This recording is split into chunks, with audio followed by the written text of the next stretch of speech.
मराठी साहित्य समितीनं आज मी हॅलो बोल ना. बेळगावची व्यथा बोल ना. ओंकार आणि आक्रंदने हां जी तिथल्या जेवण नाही झालं अजून, सीमाभागाच्या बघू काय माणसांची घुसमट होते त्या संदर्भातली कविता या ठिकाणी सादर करतोय. कॅमिल जेवण नाही केलं अजून रे. अजून काय आली नाही का अजून. माय लेकरू बेळगाव रे, महाराष्ट्र माझी माय 12 वाजेपर्यंत लेकरू बेळगाव रे, काठातून दूर गेलं तरी नात जिव्हाळ्याच रे, महाराष्ट्र माझी माय लेकरू बेळगाव रे, ताटातून दूर गेलं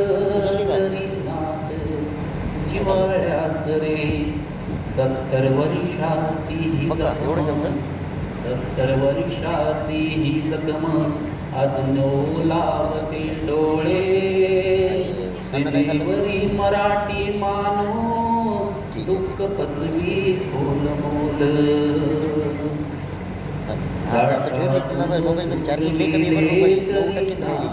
जिवाळ्याच रे, अखंड महाराष्ट्रासाठी रक्त जळालं छातीत, अखंड महाराष्ट्रासाठी रक्त जळालं छातीत, पण लेकरांच्या वेदनांना कोण उभं रे मातीत, कोण उभं रे मातीत,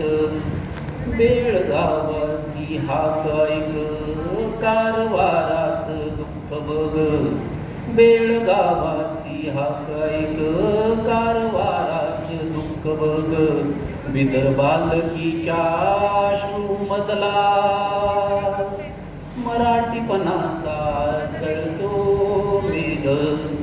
विदर्भालकीच्या अश्रूमधला मराठीपणाचा जळतो मेघ,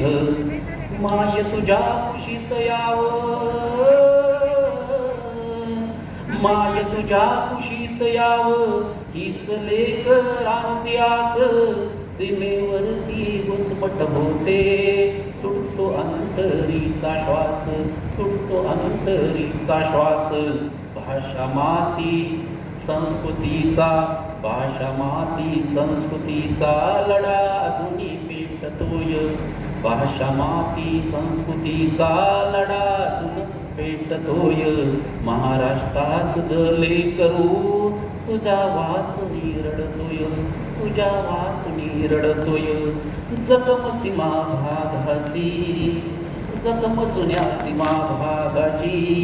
अजून ठसठसते माय,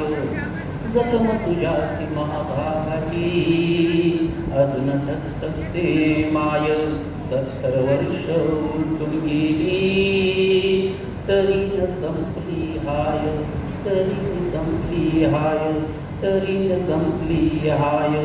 महाराष्ट्रा माझी माय लेकरू बेळगाव रे, ताटातून दूर गेलं तरी नात जिव्हाळ्याच रे, तरी नात जिव्हाळ्याच, तरी नात जिव्हाळ्याच रे. धन्यवाद. खरं तर बेळगावकरांसाठी